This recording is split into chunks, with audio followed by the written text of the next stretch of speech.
Hello everyone and welcome to Club Deck Corner and to a live Old Firm debrief here on Club at 22, the Rangers podcast. Yes, we are here to dissect. We've let the dust slightly settle. I wouldn't say it's fully settled, but we'll let the dust slightly settle on what is ultimately another defeat for Rangers in the Cup final. But in my opinion, not really all the same story, but there's plenty to get into tonight. I am Scott Carney, and joining me tonight, first of all, is Alistair Pearson. Ali, how are you? Yeah, not too bad. After obviously Sunday, which we'll get into, I think I've lost a bit of my voice, to be honest, after Sunday. Disappointing, but we'll get into it and we'll talk about the points in the game. Yeah, and Ross McLean is joining us. Hello, Ross. Hello, mate. Hello, gents. Yeah, it's a sobering one tonight. The dust is. You're right. It's not quite easy. I don't think it ever will. To be honest, it never does with these fixtures. But look, we use these sessions, as we say, they're the perfect therapy session. I think we all need it. So strap yourselves in because there is a lot to speak about this evening. Yeah, there is. Yeah, I suppose we do. I'd be joke about it being kind of a therapy session, but it is kind of true. It is. It's nice to be able to sit down again after. That's why we always leave it till a Tuesday, because I like to give myself a full day just to kind of fully reflect on it and watch all the other reaction and kind of decide where my emotions are after the initial motion of the game after it. And yeah, I've been back and forth. I'm not going to lie, I really have been back and forth, but there is plenty to get into. We're pretty much going to go through our various talking points tonight through the from the Old Firm, tie different bits in that we can from recent news, etc. And of course, we will come to the kind of most contentious point of the entire game, the penalty. But I'm going to try and do things in sort of order anyway, and we will definitely come to it because we have to speak about it.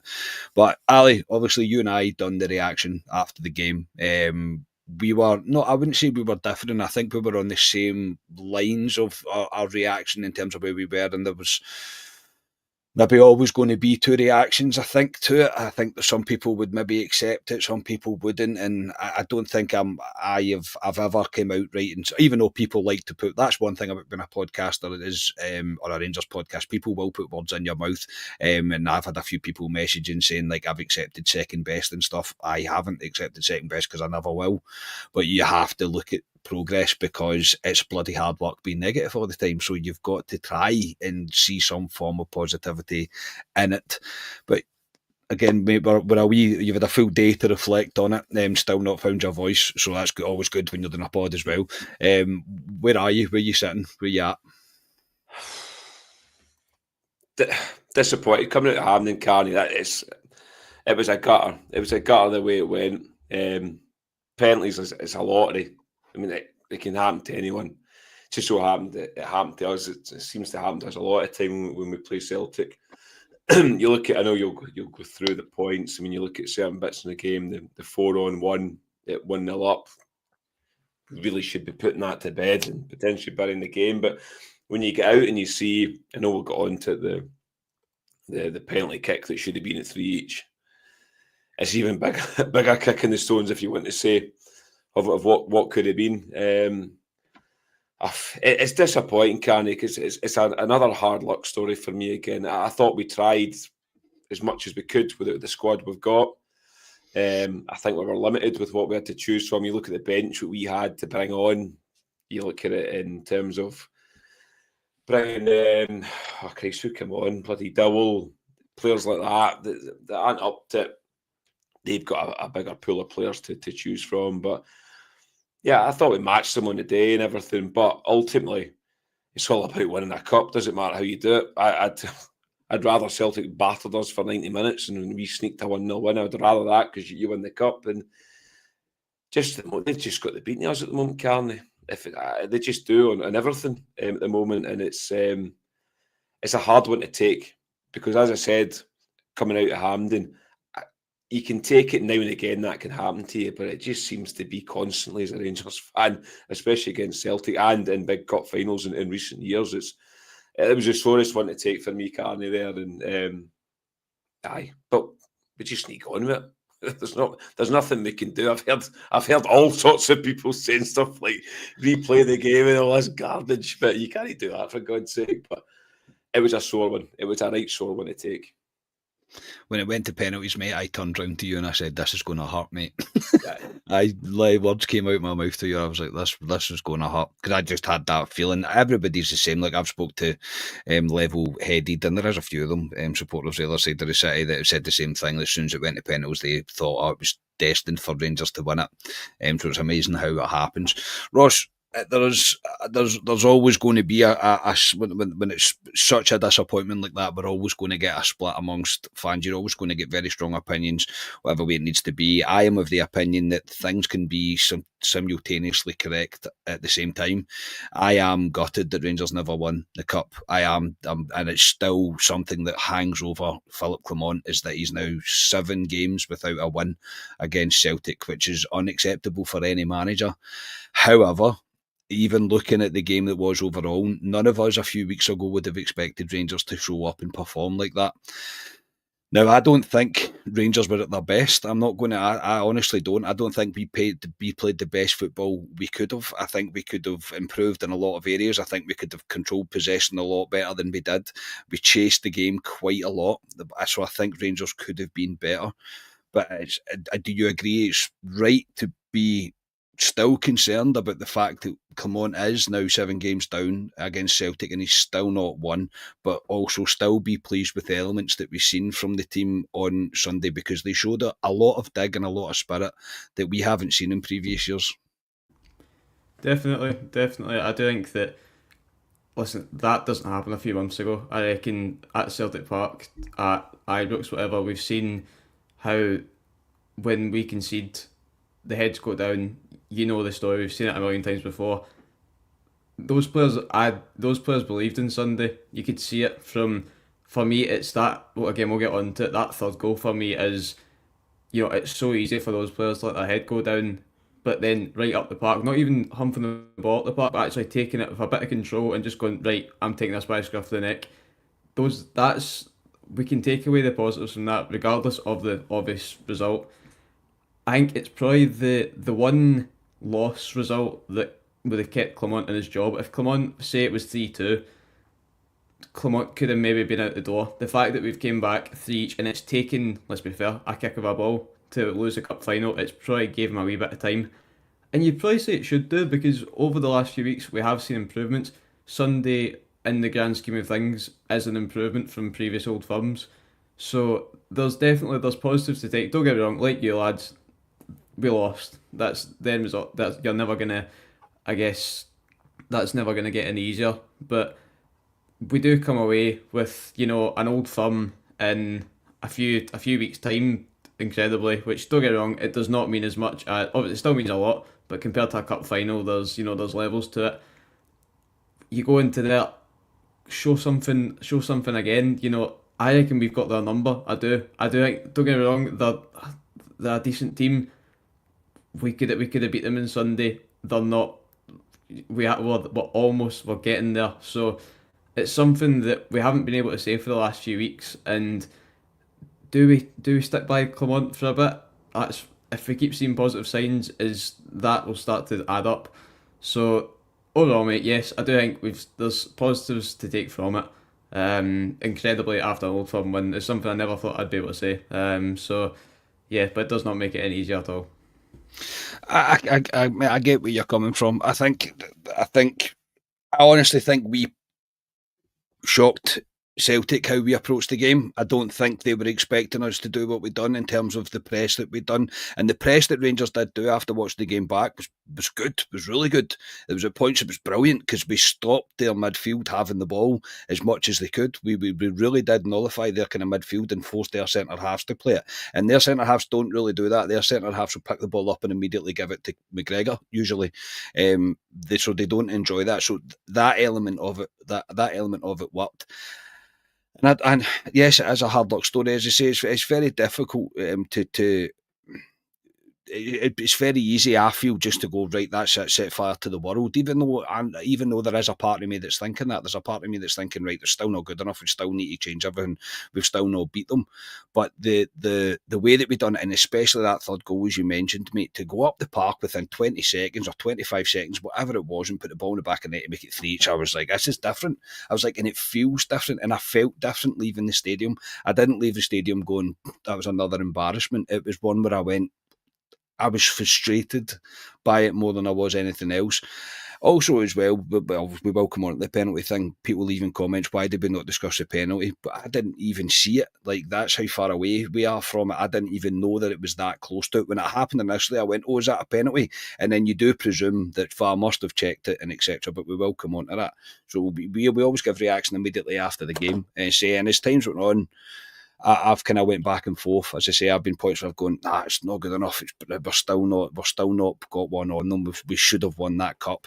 And then I'm still at points I'm going, right, well, with the limitations that we have within the squad, and you look at the substitutions that were made between the two teams, who we brought on, who they're bringing on, and I'm not saying their players are bringing on world beaters, but they're bringing on 10, 11 million pound signings.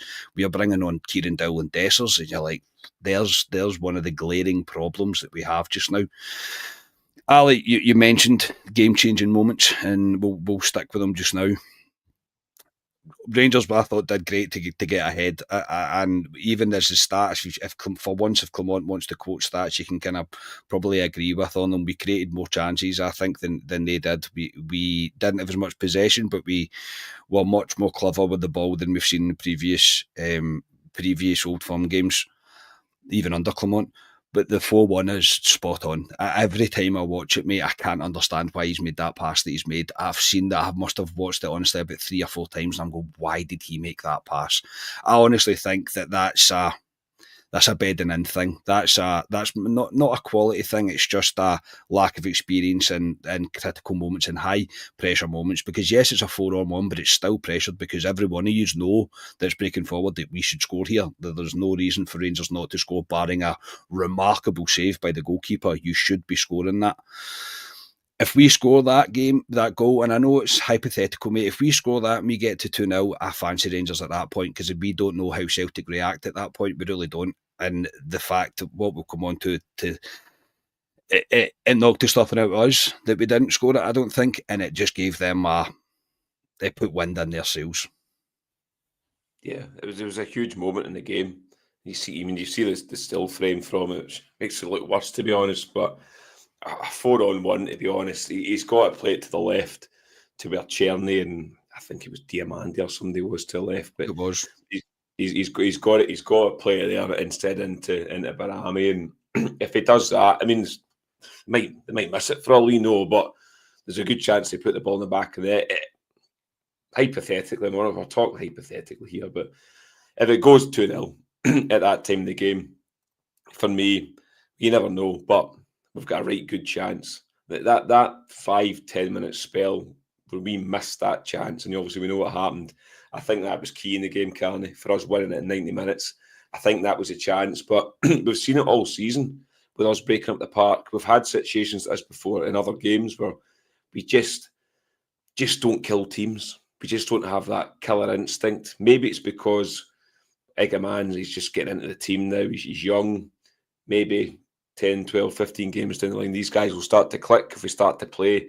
And Egerman, Danilo, Czerny, they keep playing, they'll understand the movement of each other. So maybe that will come, but it was a bit of inexperience from Egerman, but I've seen it before with Rangers. I just think we lack, and even as well as we played against Tottenham, at times I thought we just lacked that killer touch against these teams, and obviously it cost us at that moment, to be honest.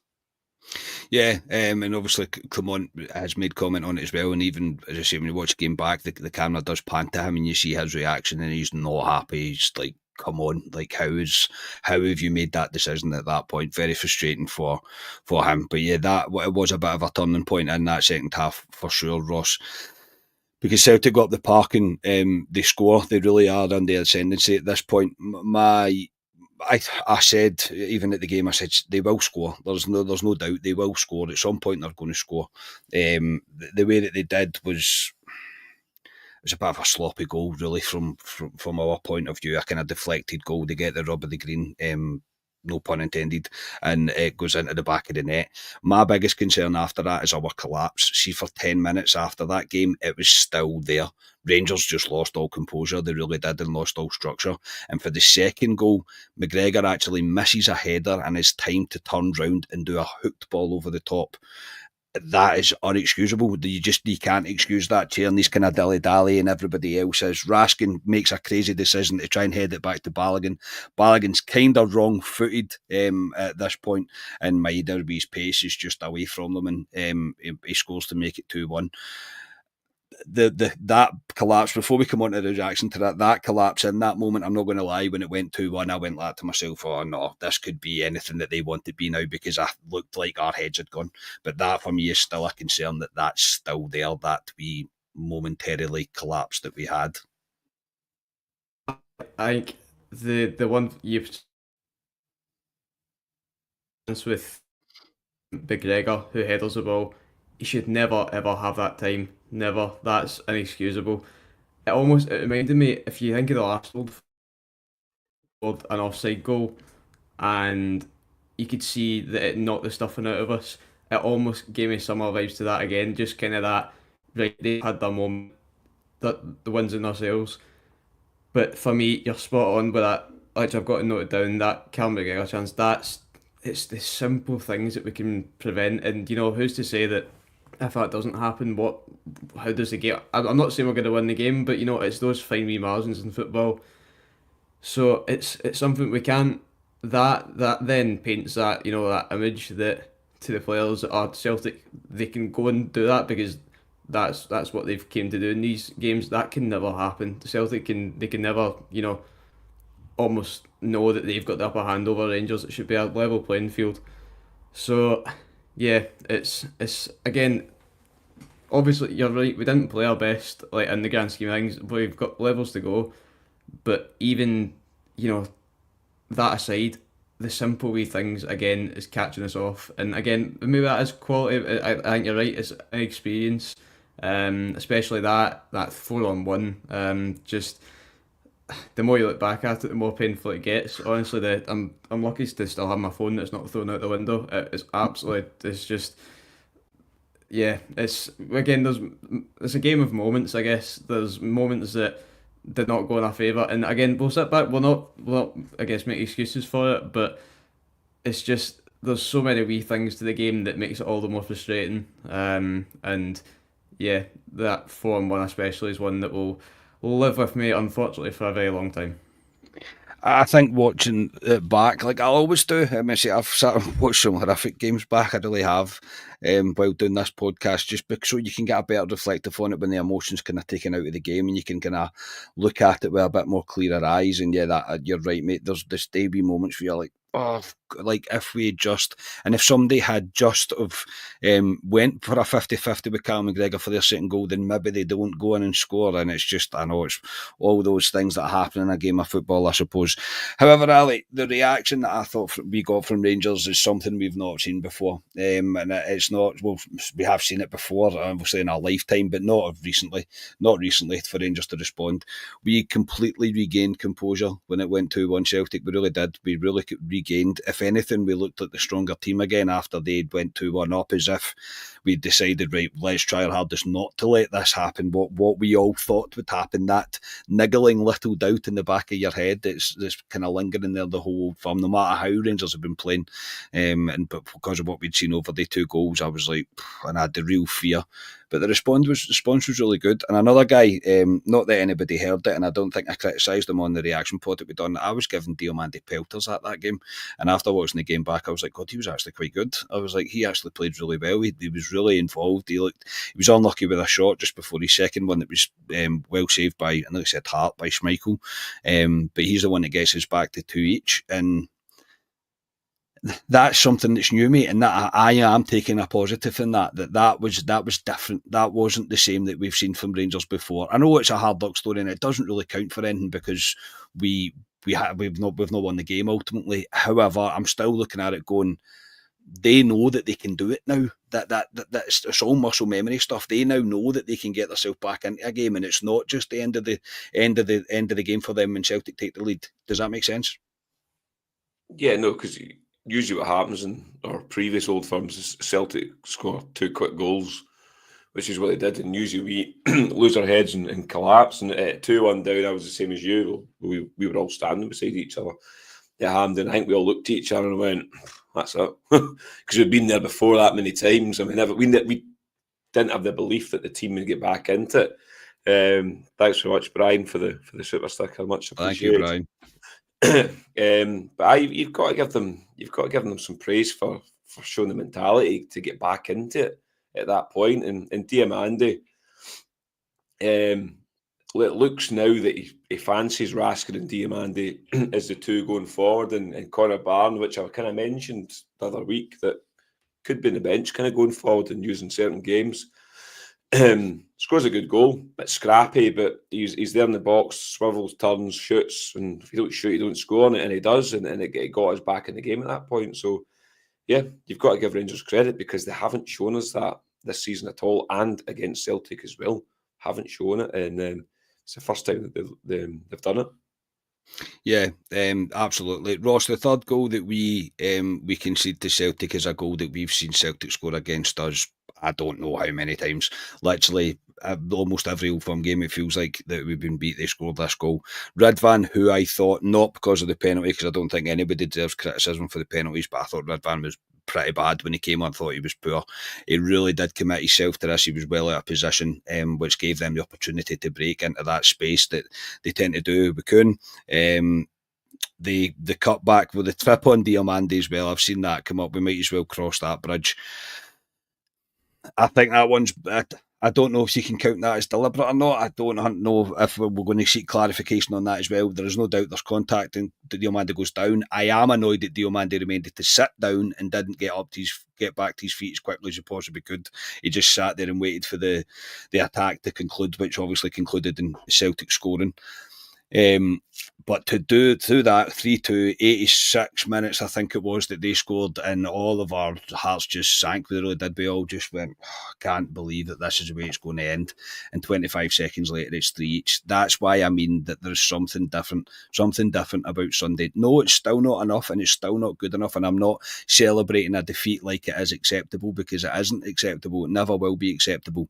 But there is definitely signs of progress mentally more than anything from this team, this current team, that they'll now know, no matter what, even if Celtic do take the lead, that they can come back from it. But to go back up the park within 25 seconds to score, to make it 3 each, I was like, fair play, because I was ready for going home. I was.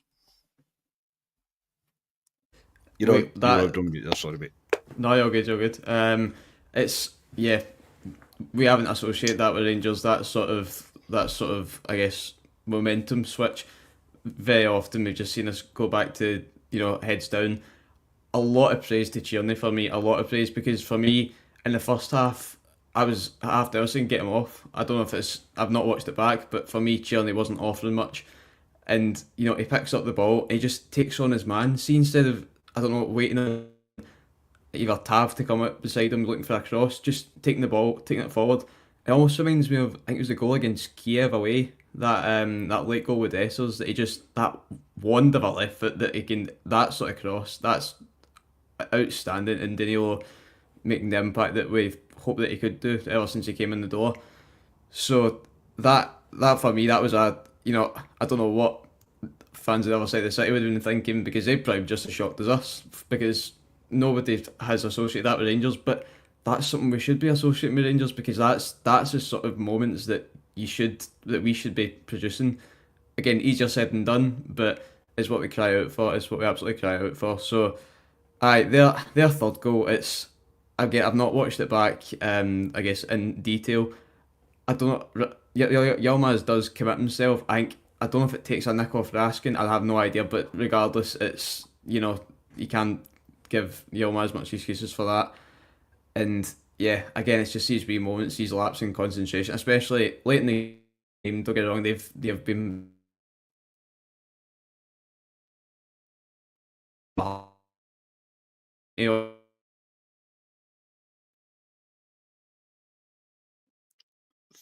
think we've lost Ross. It is. Oh, you're back. You're back. It's okay. This is like having Scotia back in the podcast, isn't it? Get your dad pedaling his bike. Are we back? Your internet dropped out, mate, but you're back. I think he's gone again. Is he gone again? I think he has. Well, I'll let Ross remove himself and come back in and get yourself sorted. I kind of get where he was coming from, to be honest. But yeah, Ross, if you can hear me, go out, mate, and come back in, and then you can join us back. The pleasures of doing live podcasts, mate, is what happens. So yeah, look, as I say, you're not going to get to the point where you kind of celebrate a draw and then celebrate a defeat ultimately when it comes to the penalties, but I think you have to give credit where it's due in terms of the reaction that we had, and also Ali, I think Clement got it pretty spot on. I mean, obviously we didn't win, so it's not 100% spot on, but you got most of it right. The way that he lined up, and for once we didn't speak about Tav against Maida on Sunday. That's not something that came up because he was offered protection. I thought Clement done his homework quite well, and I thought that the tactics that he put forward were as close as it could have been for us to get the win. It was a fine margins, really, the entire game. It really was fine margins, but we'll come on to it now, mate, because I've kind of not dodged that enough, but I think we will need to speak about it as the penalty decision. Now, at the game initially, mate, when we seen it, we both looked at each other and went, oh, that looked a bit close to the box, and it did. It looked very close to the box. Obviously, I just presumed that VAR had checked it and it wasn't a penalty and we got a free kick. Obviously, after the game, it was pretty much all was full of it on Twitter, really. Now, Bobby Maddens came out and obviously ex-referee and said that it's definitely a penalty. Every pundit that is neutral has come out and said that it's a penalty, including, obviously, ones that wear blue tinted glasses have obviously said it, but even neutral ones have said that it's a penalty. The only ones that are peddling that it wasn't is the other side of the city, as you would expect. For me, mate, this is 100% a penalty. In the rule book, the way things happen, people have said the pull started outside the box. As soon as he grabs his shirt, the next step, when his foot comes down to ground while he's got a hold of his jersey, his foot is on the line. That is a penalty kick, and it wasn't rewarded. Beaton wasn't told that he could carry on, that there was nothing to look at. Now, I'm not a guy, and I think people will know from this podcast that they've watched us for a while, that I am not a guy that believes in conspiracy theorists and that the refs are against us and they're all this and they're all that. I generally do not believe that. Thank you very much, Brian, for becoming a member, mate. Very much appreciated. That's magic, mate. Thank you so much. But I'm not a guy that believes all that, because I just don't think it's true. I do believe there is an unconscious bias happening based on the cheerleading that happens throughout Scottish football for a certain team. There's one set of fans that make a lot more noise about referees than any other, and we all know who that is. But there is no getting away from this, mate, that this is a penalty. This is a big decision in the game. At 3 each, well, we could have got a penalty. Yes, we still have to score that penalty. Absolutely no doubt about it. But this is that's not a stonewall penalty, but it's a decision that VAR should have got involved in and said, John, that's a penalty. His foot is in the box. It is a penalty. And they've said, no, it's a free kick. John, carry on. I'm kind of confused by it. And I think Clement was quite right to call it out in his press conference after it, that the press need to dig on it. Rangers have to do their business on this, mate, and it can't just go away after a couple of days. Rangers have to peddle this home. This should be circulating social media and people still buy newspapers, in the newspapers until the next Old Firm game. What's your take on it all? Well, Patrick Stewart, his first job, he's come out and he's asked for them to get back to him in terms of why that wasn't given or why VAR didn't intervene in it. Looking back at it, and I see some of the comments saying it's not a penalty because he grabbed him outside the box, but I think the law is if it continues into the box, which it did, it was a penalty. So it's maybe the rule you would have a look at, but in the rules, that is a penalty. That's a penalty. Every referee today has come out and says it's a penalty. Even ex-players from Celtic side have said it's a penalty. Celtic have got away with one, a big one. But again, Karen, and I'm the same as you. I don't like to talk about conspiracies, and I know Celtic for years and years have peddled that back in the 90s and later on, and about referees and stuff. We don't do that as a football club, but in the last few games against Celtic, there's been big decisions. The last 3 cup finals, there's been big decisions that have went majorly against us. These are big games. That's a cup final we're talking about there. VAR's brought in to help, and I'm not. John Beaton does not get the blame for that at all. John Beaton can only do what he sees.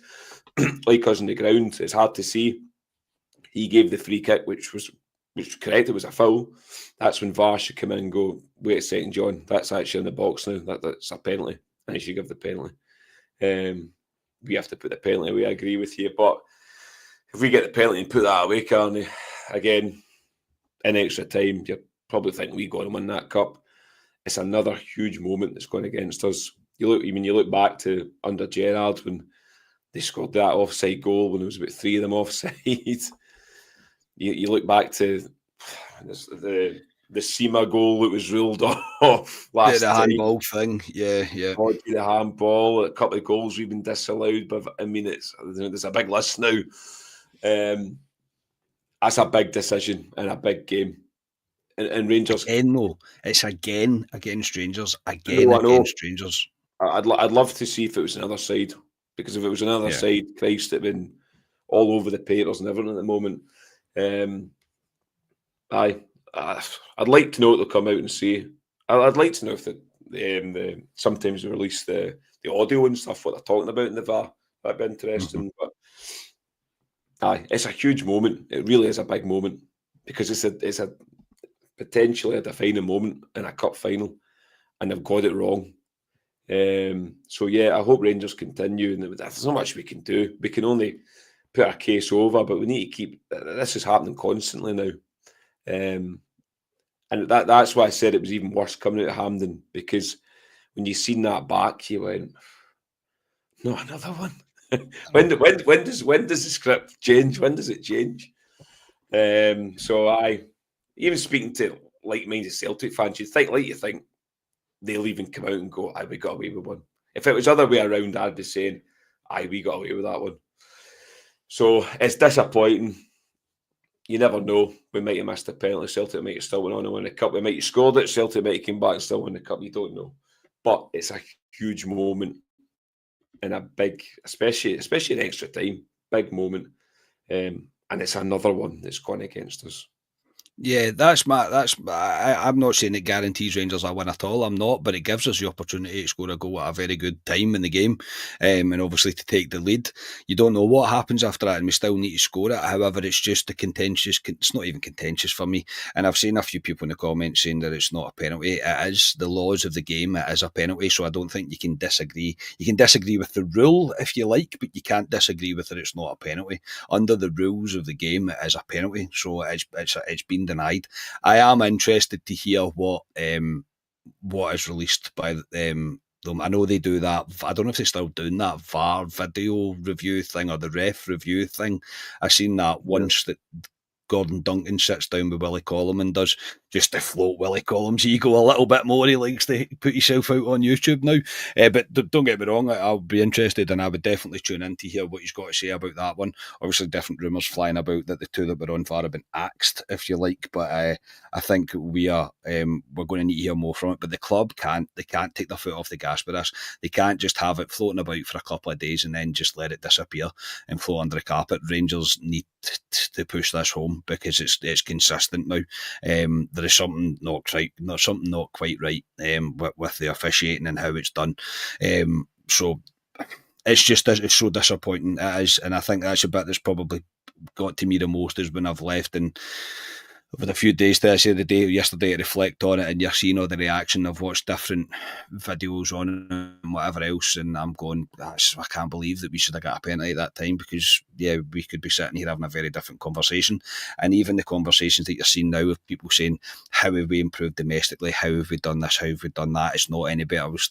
Everybody would be speaking a completely different tune just by a decision that's made. It's also one that could have cost Clement's job. Do you know what I mean? Like, it could, like, it's that serious of a decision that's been made. It's just disappointing. It is. I think Ross is trying to get back on. I hope he does manage to get back on. But yeah, it's very frustrating. It's beyond frustrating now, and I think the club have to make as much noise about it as they possibly can. And I like that Patrick Stewart, as soon as he's come in, he's went, right, well, I'll ask the question, because it needs clarity. We need clarification on it. We need to know why this is happening consistently. And it's not just to us, by the way. I'm not going to say that it is. I think it's happened to Aberdeen as well. That there's just decisions that seem to be biased to one side. That's all I'm going to say. Again, I don't think it's an all-out conspiracy thing like refs are paid off, etc. I don't believe all that, because then what's the point of all of this if it is something like that? But I don't doubt that the noise that was made by the other side of the city about referees isn't playing a part in it now. So it's something that needs addressed and it needs fixed. Ridvan and Butland, mate, hitting a penalty before Dessers. That's obviously become a bit of a talking point. Now, again, I don't know whether Sundays took too much out of me, and I can't really make a full decision on stuff just now. Maybe it's going to take me a few more days. When I seen Butland pick the ball up to go and hit the penalty, I went, what is happening here? I have never seen the likes with your first 5 players as one of the goalkeepers, one of the first 5 players to hit a penalty.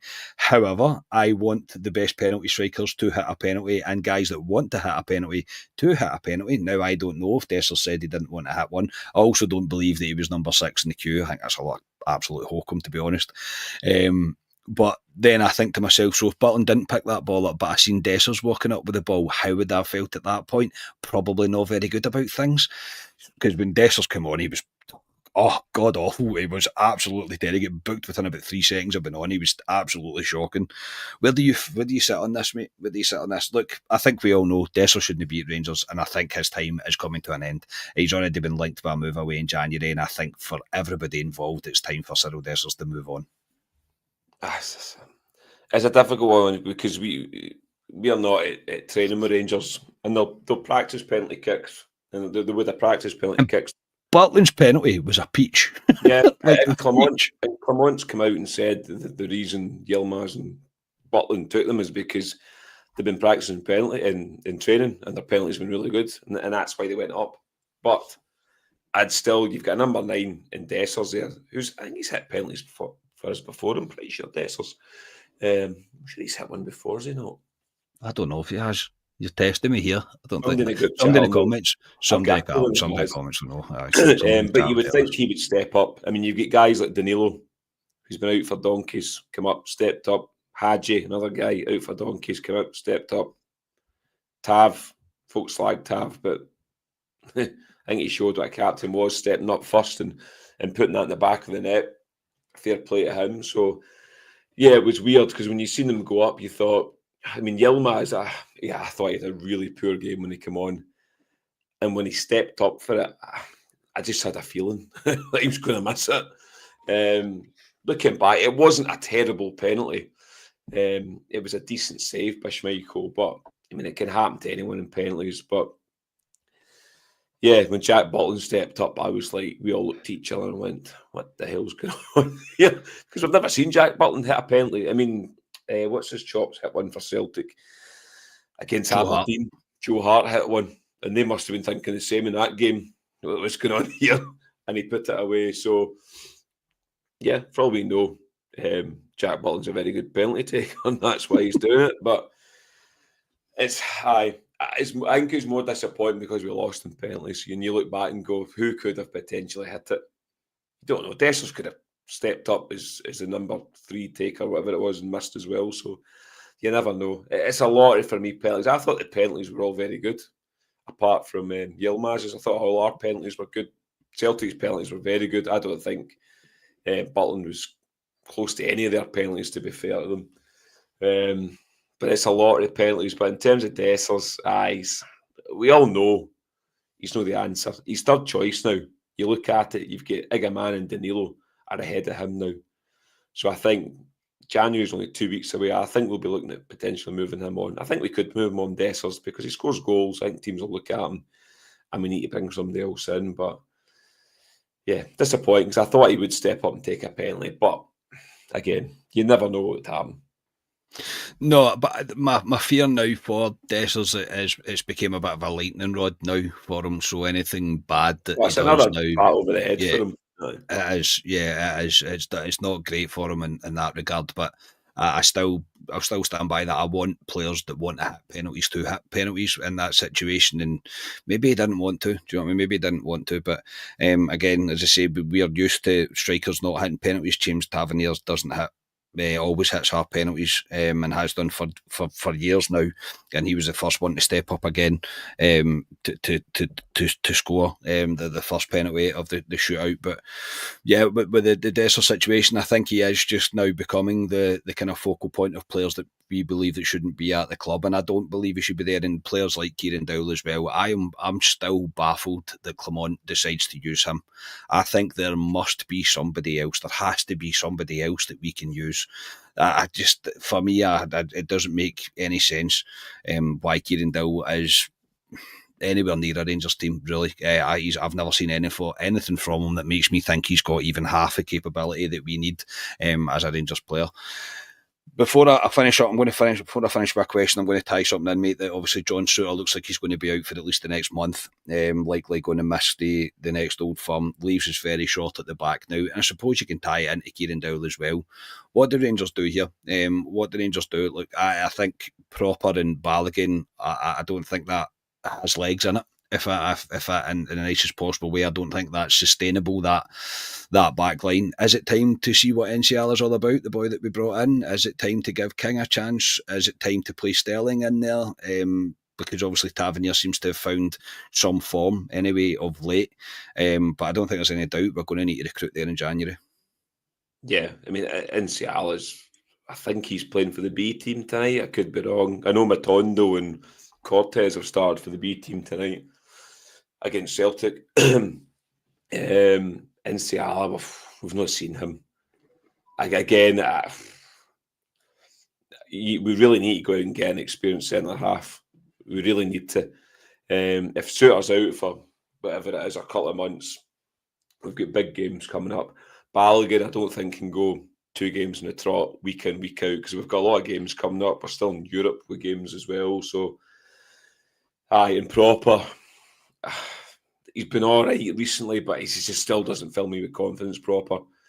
So for me, we've got to go out and get at least one centre-half. Leon King, an interesting one because he's never used him. I know he's tried to mould him into a kind of defensive midfielder potentially, but I mean, we've seen him at centre-half, Leon King, so, and he's done all right, to be fair. So, you probably will have to come in as cover because we don't have anyone else. I just can't see that Nsiala coming in at all. So I've not seen him. And he's not in the B team all the time. Nsiala, he's there most of the time. I think someone's going to need to be used now, though. They're going to need to bring either King up or bring Nsiala up from the B team. Well, I think King. I think it'll be King. Because he's been there before King, and he's played in big games before King. I'd assume it'd be him. But January's only 2 weeks away. So I think they'll be looking now, Rangers are bringing somebody in right away. Even if it's a loan sign to get us by, but the centre halves is a worry for me, and it was a worry before Souttar got injured because, to be fair to Souttar, he had actually come on to a game Proper beside him. For me, just doesn't fill me with confidence. It should be Souttar and somebody else, because Balogun's a great guy, gives you everything, but he's 35, 36 years of age. Balogun can't keep doing it for us. He was brought in as a fourth choice centre half, and as we've said umpteen times in this podcast, we're 2 years down the line with Balogun, who's a fourth choice centre half. He's still here. Still doing it. I know. That tells a story. So yeah, that's a big position for us, the back line. especially the centre half. And it's a shame for Suter. I know I've been critical of Suter on this podcast, but he did come on to a right good game in the last 4 weeks, I would say. And it's a shame for the boy to be out for 2 months, whatever it is. But we need to bring somebody in. But I would probably think it'll be Leon King that'll be on the bench on Saturday as a backup. Yeah. It's just Sterling can play there as well. Yeah, Sterling can play there as well, but I think, again, if you use him, then you're losing cover at right back, aren't you? Just in case something was to happen at right back. So, yeah, just as I say, it's a guy that's finding a bit of form, and of course he gets injured. Smashing. Brilliant. We'll finish with this question, mate, and I think it's an interesting one considering where we've been over the past couple of months, really, under Clement. There's no doubt, mate, we've seen improvements. I think we have seen improvements. I'll still stand by that. It's been more enjoyable to watch Rangers. It's been, the players look like they're enjoying it more as well, which always makes a bit of a difference. But where are you with Clement now? Does he deserve the time now? Does he deserve at least the rest of this season? Are you that far convinced yet? Are we that far round the corner? Or should the new CEO who's just started his job still be looking for a new Rangers manager? It's difficult because only 6 weeks ago we all said he's got to go. After that Kilmarnock game, when I was on holiday, for me that was the final straw. He had to go. I didn't see anything. And then since Kilmarnock at home and we won 6-0, whether it's you start to get players back, he can kind of play what he wants to play. Danilo and Igaman have been a big improvement up front for us. Certain other players, Raskin, it's just appeared out of nowhere. It's been exceptional so far. Rangers have been very good since that Kilmarnock game. I just hope it's not a purple patch and we morph back to what we've seen. If we morph back to what we've seen and we go through the mill again, he'll need to go. He needs to continually win games of football in the way he's been doing it. And he has to, and I know I said he had to beat Celtic in the cup final, and he had to, but he at least showed something. Showed something a bit different for once. I thought we matched him. He has to beat them in the second. For me, that's the big game for him. We has to win every game, and there's quite a few games coming up. We've got a few tricky away games in December as well, but he's got to win all those games up to the second and then win the second. He has to win it, because if he goes into that game and we draw or they beat us again the second, where do we go at that point? Getting a January window as well, so it'll be interesting. I think we stick by him at the meantime. I don't see the point of changing our manager now, unless we go back to the same performance we've seen at the beginning of the season. If I can continue to see, as I said, building blocks, which I have been seeing over the last 3-4 weeks, I think you stick with him because you can see progress. But the second is massive. He's got to win the games up to there, and then he's got to beat Celtic. It's a monkey on his back, and he's got to get it off. I know in terms of the league that we are 11 points clear, but you win all your games up to there, you beat Celtic, it puts a slight bit of pressure on them.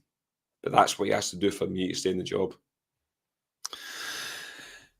Yeah, I don't think I'm fully kind of back to backing him. I want him to prove me wrong. I always do, and I say that all the time, that I want him to prove me wrong. I think I'm in the same boat as that this bit can't be a purple patch. If it morphs back to what it was, then we've got serious problems. I think as much as the players are hurting, and I hope they are, generally I hope they are in the best possible way, that it gives them fire in their belly after what happened on Sunday and the way that we lost the game. I hope it gives them a bit of fire in their belly to just kind of keep on going and keep doing what they're doing, because look, see if Clement's going to stay, then we need to get something from it. Do you know what I mean? There's no point in just muddling through with lame performances that we've seen before the last kind of couple of months. We can't continue on going that way. It has to be a build. It has to be, we have to get closer to them. 2, we have to beat them. I 100% agree. He's going to have to beat them. The second is the kind of prime opportunity for him to go out and to beat them, buy yourself a little bit more time, and then just rebuild through this. I think January it'll be about recruiting players that can play football right now. I'm not really interested in recruiting anybody that's coming in as a project player in January. I've got no interest for that. We've got enough of them as it is, in my opinion. So We need to bring in players that are going to play and to help us close a gap and ultimately go and win the Scottish Cup. Get as close as you can to them in the league and go and win the Scottish Cup, and then hopefully we can look at this season and go, right, let's make sure we never ever start to the season like that again. We never do recruitment like that again. Everything, the CEO, the new non-exec chairman coming in, all of them make the decisions to make sure that this whole year doesn't happen the same way that it has. But because if we are in the same position next October, then again, Clement is going to need to go at that point. I don't know if he's. I think the upturn that we've seen, I think, is probably bottom time in terms of the board's eyes. I've got no doubt the board would have been feeling some form of pressure about the calls for Clement to go, because I was calling for it. I'm not saying now that he is the guy, by the way, because I definitely don't. I'm still to be convinced, but I think we should continue. If we continue on this corner and finally get round the other side of it, and beating Celtic in the 2nd of January will be a massive step towards that, because we'll know maybe something is slightly different here. Then yes, maybe you can look at it and think, right, there might be legs in it. But there's still a lot of work to do. There is still a lot to do. And yeah, I'm just kind of painting the wall with what you said. We have to continue to see the improvements that we have been seeing. That has to continue on. We can't go back to struggling against Dundee on Saturday. We have to go and we have to convincingly beat Dundee on Saturday. No ifs, no buts. Go out, convincing performance, convincing result. And yeah, will lead us into the last few games before the Old Firm. So yeah, look, Ali, gutted Ross. I know Ross has put a message in the live chat there about his Wi-Fi. It's unfortunate, mate. These things happen. Don't worry about it, Ross. You will be back, mate. But these pods are never easy to do, because you are trying to still probably digest your kind of emotions, your feelings about it. This consumes us, Ali. This is why you and I get on so bloody well, mate. Is because we are so similar minded. It's ridiculous in terms of the way we think about Rangers, but it consumes you. And it takes you time to process everything, but the podcast does help. It does help, but never easy to do. Ali, thank you very much for joining me tonight. No problem. It's been a sore one. It's a sore one. We've been here before. We've had worse ones than this, and yeah, we just need to keep going. We go on Saturday. We're at Ibrox on Saturday, 3:00 kickoff as well. We're celebrating 125th year anniversary of Ibrox Stadium as well. So it's there for the players. They can't feel sorry. I know we'll do a club live, obviously, but they can't feel sorry for themselves. They need to pick themselves up and show what they've shown in the previous games, and go and show a right good account against Dundee, and put a performance on and goals as well, which they've been doing recently. So yeah, it'll be interesting the closer we get to Friday in terms of who's available. Like I say, Matondo, Cortez starting today in the B team. I know a lot of folk don't like Matondo, but it's positivity in terms of you get players with pace coming back, and something I think we've lacked for months. So yeah, we'll just need to see what happens. But as Saturday comes around, Carney, I look forward to it. It's nearing Christmas. Everyone's off. It's a 3:00 kick-off. I think we'll maybe go and enjoy ourselves for a couple of pints as well.